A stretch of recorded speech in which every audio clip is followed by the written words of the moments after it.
ओम शांति। 24 दिसंबर 2022 आशे बाबा के महावाक्य है, मीठे बच्चे, सदा ये स्मृति रहे कि हमारा यह अंतिम 84वां जन्म है। अब वापिस घर जाना है, फिर अपने राज्य में आना है।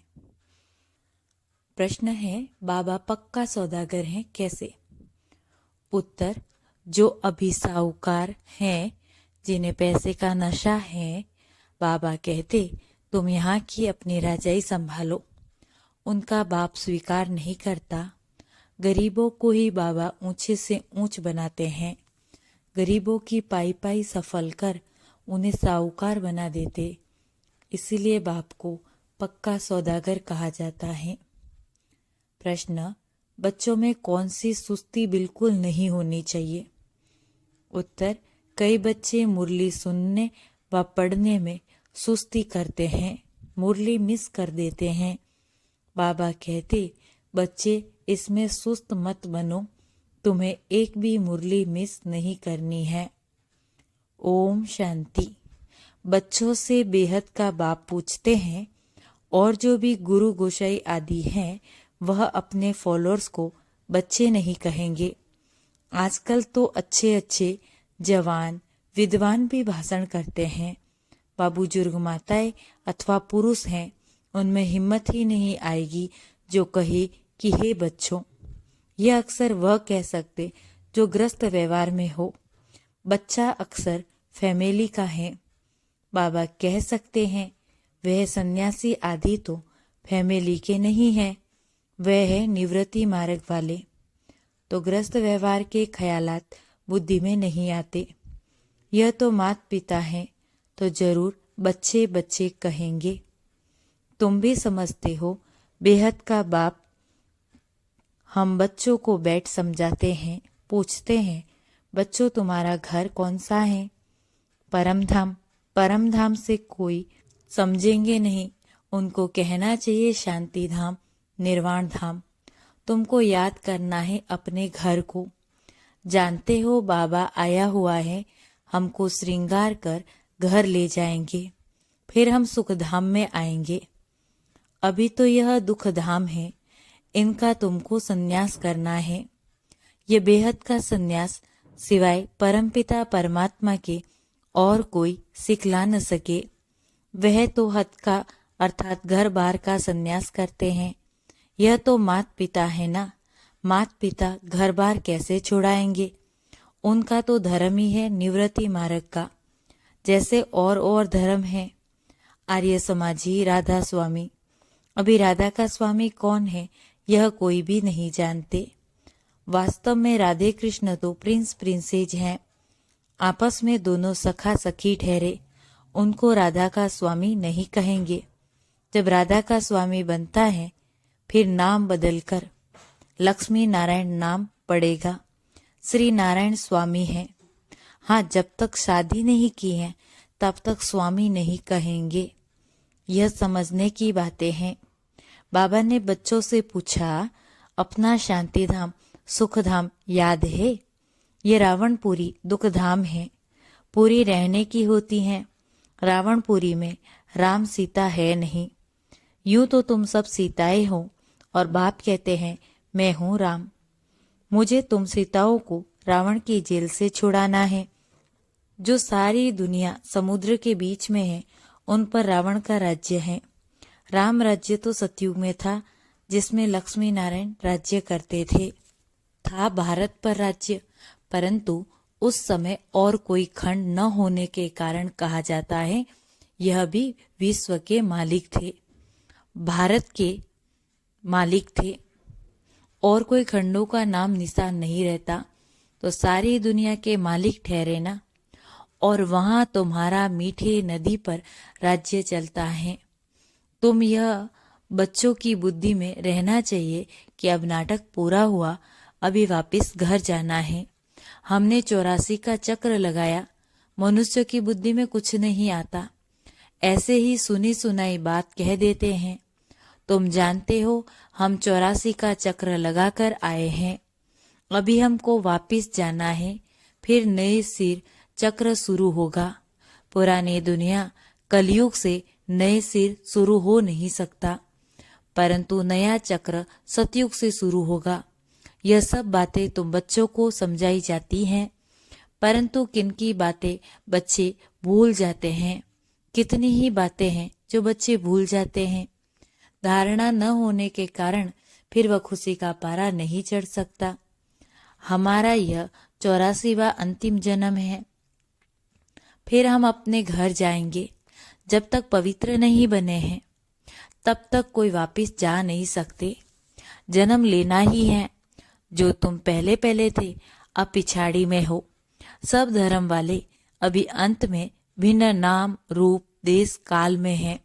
गुरु नानक जिसने सिख धर्म स्थापन किया, उनकी आत्मा कहाँ है? यहाँ ही भिन्न नाम रूप में है। सबको पूरा पाठ बजाना ही है। अभी तुम पुरुषार्थ कर रहे हो नई दुनिया में जाने के लिए। पिछाड़ी में सबको हिसाब किताब चुकतू कर फिर जाना है। गुरु नानक की आत्मा फिर अपने समय पर आएगी। सतयुग त्रेता द्वापर में वह आ न सके, वह आती ही है कलयुग में। अपने समय पर आकर धर्म स्थापन करेगी। नंबरवार अवतार आते जो आकर अपना धर्म स्थापन करते हैं। पहला नंबर अवतार भगवान का। अब निराकार कैसे अवतार ले? तो बताते हैं, मैंने इस चोले का आधार लिया, मतलब ब्रह्मा तन का आधार लिया। यह अपने जन्मों को नहीं जानते। शरीर तो इनका है ना। गाया जाता आए देश पराए, और सब अपने देश अपने शरीर में आते हैं। हाँ, धर्म स्थापक दूसरे के शरीर में आ सकते, फिर उनका नाम होता। पवित्र आत्मा आकर प्रवेश करेगी। जो पहली आत्मा है वह धर्म स्थापन नहीं करेगी। जो आत्मा प्रवेश करेगी वह स्थापना करेगी। सितम आदि पहले वाली आत्मा सहन करती है। जैसे क्राइस्ट की आत्मा आई, वह तो सतो प्रधान थी, उनको कुछ सहन नहीं करना है। उनको तो पहले सतों में ही आना है। तो जो पहली आत्मा वह सहन करती है। दुख तो आत्मा को ही होता है जब शरीर के साथ है। धर्मराज भी शरीर धारण कराए सजा देंगे। आत्माओं को फील होता कि हम सजा खा रहे हैं, इसीलिए कहा जाता पाप आत्मा पुण्य आत्मा। पाप शरीर पुण्य शरीर नहीं कहा जाता। सन्यासी तो कह देते आत्मा निर्लेप है, शरीर पर पाप लगता। अनेक प्रकार के गुरु लोग हैं। बाबा ने बहुत गुरुओं का अनुभव किया है। बाबा हर एक से पूछते रहते थे, क्यों सन्यास किया, घर बार कैसे छोड़ा? बतलाते नहीं थे तो मैं कहता था कि मैं कैसे समझूं कि मैं भी कर सकूंगा वा नहीं।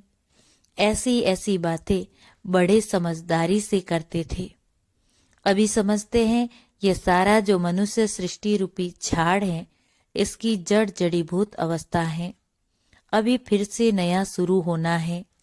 प्रलय तो होती नहीं। शास्त्रों में महाप्रलय दिखाई है, वह तो हो ही नहीं सकती।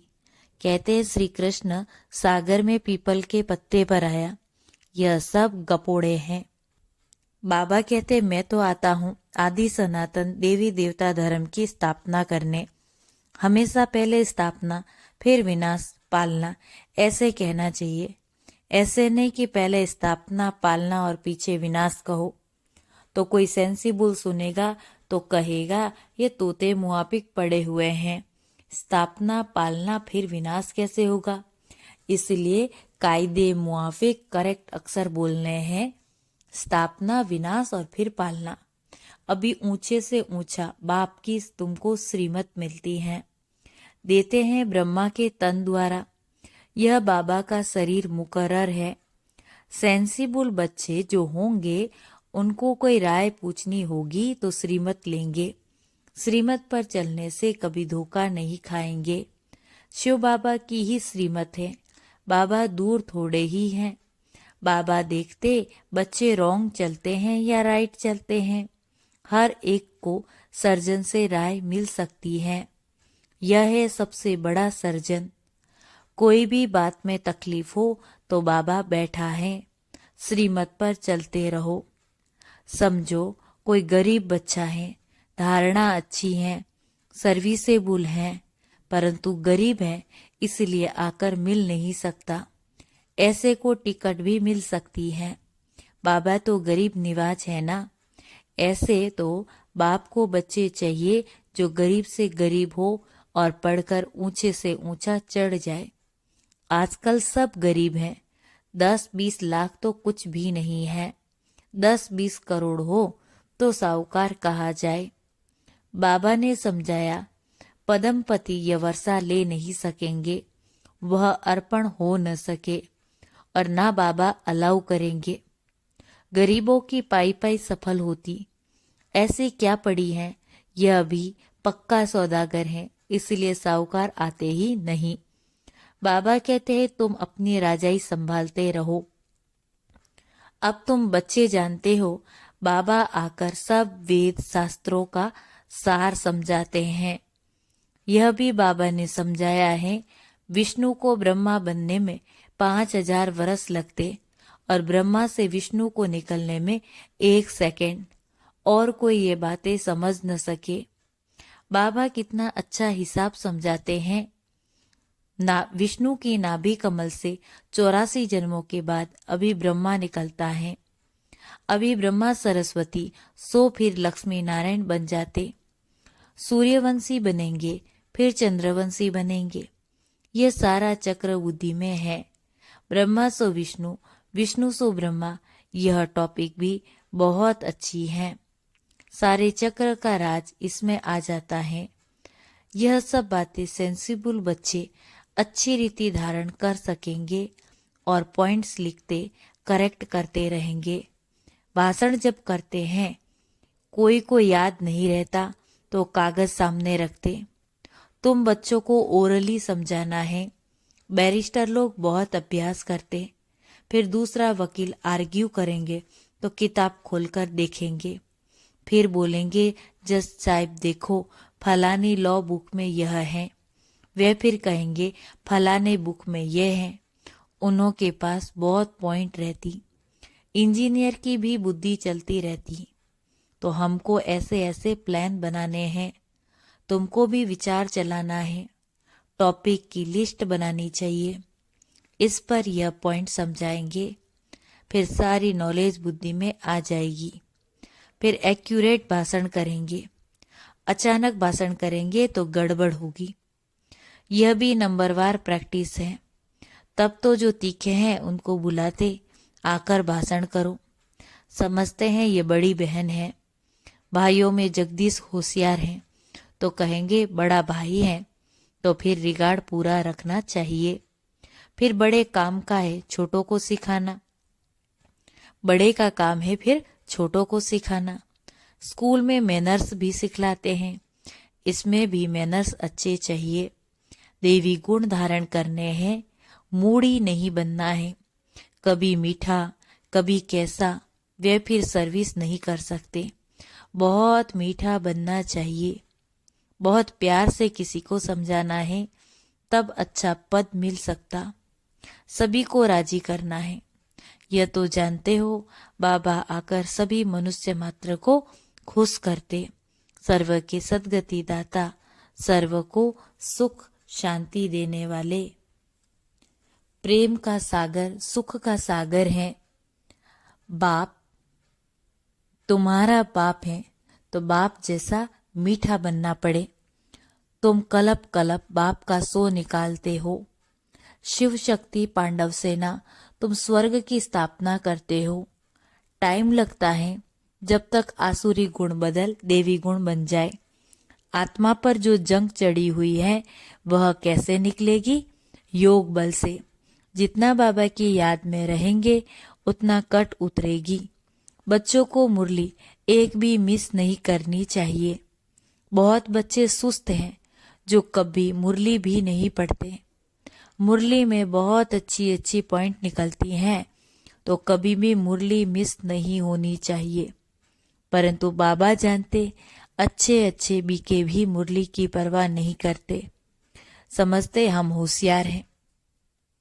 अच्छा, मीठे मीठे सिकिलदे बच्चों प्रति माता पिता बाप दादा का याद प्यार और गुड मॉर्निंग। रूहानी बाप की रूहानी बच्चों को नमस्ते। हम रूहानी बच्चों की रूहानी बाप दादा को याद प्यार गुड मॉर्निंग और नमस्ते। धारणा के लिए सार। पहली पॉइंट, सभी को राजी करना है, मूड़ी दिमाग वाला नहीं बनना है, बहुत बहुत मीठा बनना है, अच्छे मैनर्स सीखने और सिखलाने हैं।